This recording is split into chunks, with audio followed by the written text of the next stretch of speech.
मी आपणा सर्वांचं स्वागत करते। आजचा दिवस हा महाराष्ट्राच्या इतिहासामध्ये सुवर्णाक्षरांनी लिहून ठेवावा असा ठरणार आहे, कारण आज माननीय पंतप्रधान नरेंद्र मोदीजींच्या शुभ हस्ते नवी मुंबई विमानतळाचा शुभारंभ होतोय। मेट्रो 3 चाही मुहूर्त आज होतोय आणि त्याचबरोबर आपण बघतोय की मेट्रो 3 ची सुरुवात असेल किंवा ठाणे मेट्रोची चाचणी असेल, कोस्टल रोड सारखा प्रकल्प असेल, अटल सेतू असेल किंवा वाढवण बंदर असेल, मुंबईला केवळ भारताच्या नव्हे तर जगाच्या विकासाचा केंद्रबिंदू बनवण्याचं काम हे महायुती सरकार माननीय नरेंद्रजी मोदी आणि माननीय एकनाथजी शिंदे साहेब, देवेंद्रजी फडणवीस आणि अजितदादा पवार यांच्या नेतृत्वाखाली समर्थपणे करत आहे। नवी मुंबई विमानतळ हे भारताच्या विकासाचं आकाशद्वार ठरणार आहे। कोस्टल रोड हा समुद्र किनाऱ्याला जोडणारा विकासांचा महामार्ग ठरलाय। अटल सेतू हा केवळ 2 किनाऱ्यांना नव्हे तर अशक्य वाटणाऱ्या 2 शक्यतांना जोडणारा सेतू ठरला। वाढवण बंदर तर भारताला आशियाच्या व्यापाराचं केंद्र बनवणार आहे। काँग्रेसच्या 40 वर्षाच्या सत्तेमध्ये नवी मुंबईत साधं कागदाचं विमान सुद्धा उडलं नाही, परंतु आपल्या 2.5 वर्षाच्या मुख्यमंत्री पदाच्या कालावधीमध्ये आदरणीय एकनाथजी शिंदे साहेबांनी अशक्य ते शक्य करून दाखवलं आणि आज तेच स्वप्न सत्यात उतरतंय आणि देशाच्या पंतप्रधानांच्या शुभ हस्ते नवी मुंबईचं विमानतळ जनतेच्या सेवेमध्ये रुजू होत आहे। आपल्या मुख्यमंत्री पदाच्या काळामध्ये मुंबई आणि महाराष्ट्राच्या अनेक रखडलेल्या विकास प्रकल्पांना गती देण्याचं काम हे आदरणीय एकनाथजी शिंदे साहेबांनी केलं। काही लोक हे फक्त आपल्या तोंडाचा भोंगा वाजवतात।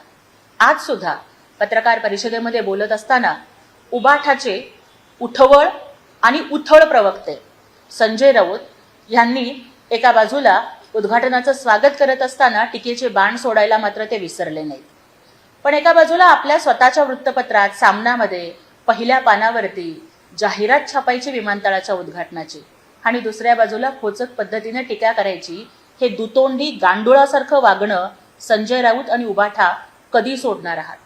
अरे, आयुष्यभर ज्या लोकांनी मिठी नदीचा गाळ खाल्ला ना, त्यांना मुंबईकर मिठी नदीच्या गाळातच बुडवणार आहेत।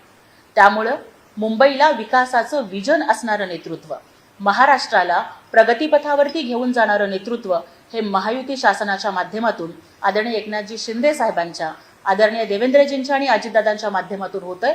महाराष्ट्राची संपूर्ण जनता त्यांच्या नेतृत्वाखाली अत्यंत सुखासमाधानाने नांदतीये। महाराष्ट्रावरती जी अतिवृष्टीची कुऱ्हाड कोसळलेली होती, शेतकऱ्यांच्या जखमांच्या वरती मलमपट्टी करण्यासाठी, बळीराजाला पुन्हा उभं करण्यासाठी, बळीराजाची दिवाळी गोड करण्यासाठी 32,000 कोटी रुपयांची मदत ही कालच शासनानं जाहीर केली। मग त्यामध्ये ज्यांची घरं पडलेली आहेत त्यांना प्रधानमंत्री आवास योजनेतून घरं बांधून देणं, ज्यांची जमीन खरडून गेलेली आहे त्यांना थेट मदत तर देणंच, पण मनरेगाच्या माध्यमातून सुद्धा मदत करणं, दुधाळ जनावरं असतील, मालवाहतूक करणारी जनावरं असतील, उद्ध्वस्त झालेली पिकं असतील, या सगळ्यांच्यासाठी मदतीचा हात देण्याचं काम महायुती सरकारने केलंय। आणि आदरणीय एकनाथजी शिंदे साहेबांनी सुद्धा सांगितलंय की शेतकऱ्यांना, बळीराजाला महायुती सरकार वाऱ्यावर सोडणार नाही। जनतेच्या दुःखाची जाणीव असणारं हे शासन आहे आणि सर्वसामान्यांच्या व्यथा वेदनांना मदतीची हात देणारे हे आमचं नेतृत्व आहे, याचा आम्हाला अभिमान वाटतो।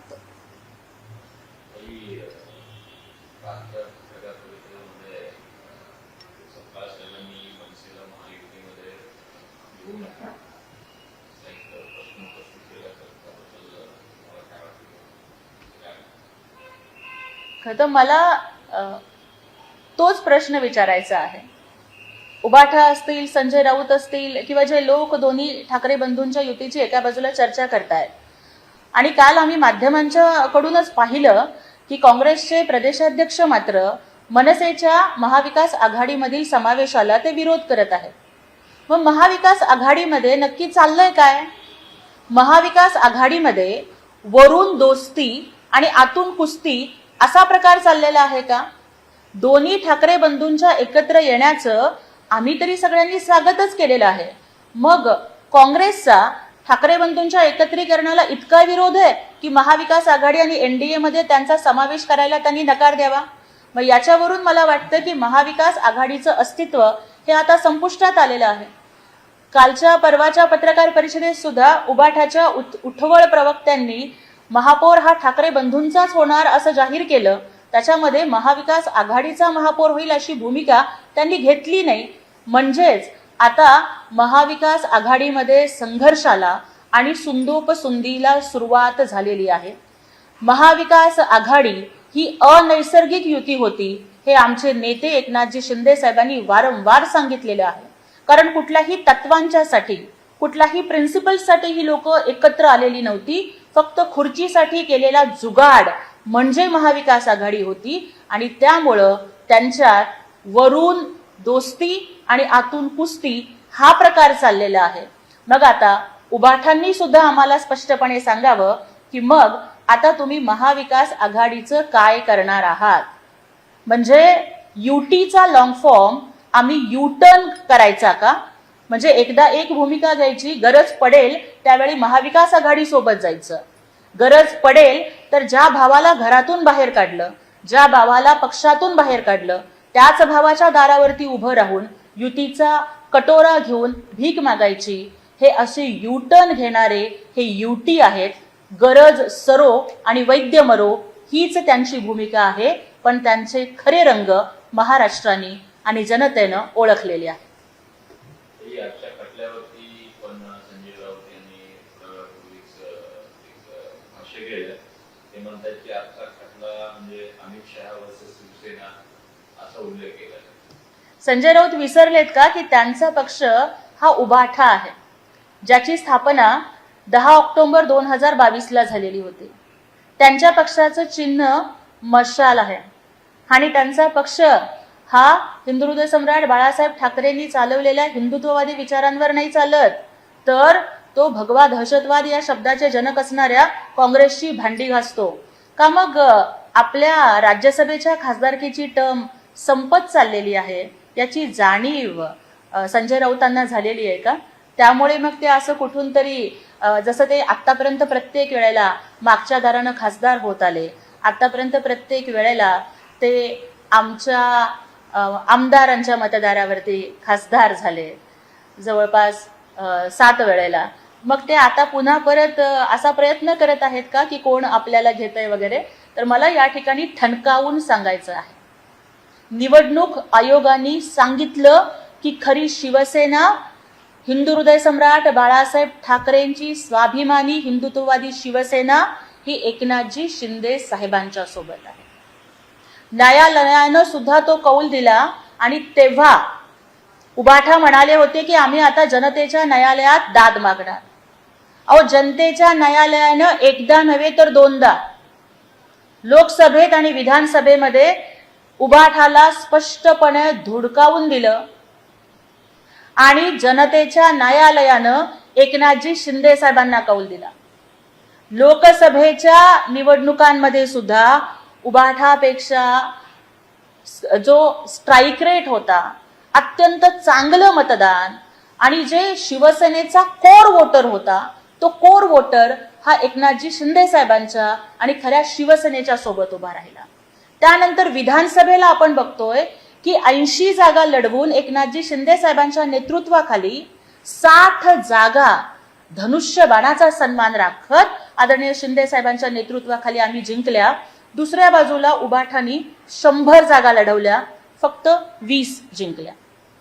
जी 420 गिरी त्यांनी महाराष्ट्रासोबत केली ना, जी 420 गिरी त्यांनी हिंदुत्वासोबत केली ना, जी 420 गिरी त्यांनी आपल्या वडिलांच्या विचारांच्या बाबतीत केली ना, त्यामुळे महाराष्ट्राने त्यांना 20 वर आणून ठेवलेलं आहे असं मला स्पष्ट वाटतं.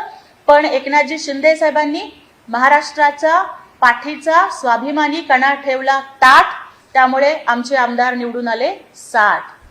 पण आता पुन्हा एकदा जरी सर्वोच्च न्यायालयात सुनावणी असली, आम्हाला विश्वास आहे की न्यायदेवता ही सत्याच्या बाजूने उभे राहते.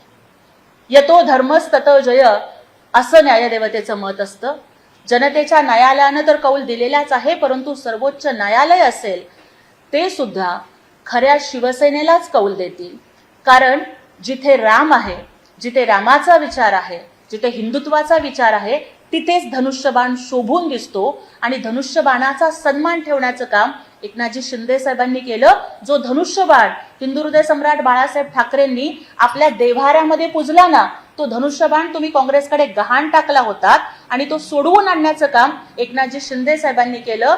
राऊत, धनुष्यबाण पेलायला ना मनगटात ताकद असावी लागते आणि ती ताकद आणि ते सामर्थ्य हे एकनाथजी शिंदे साहेबांच्या नेतृत्वात आहे.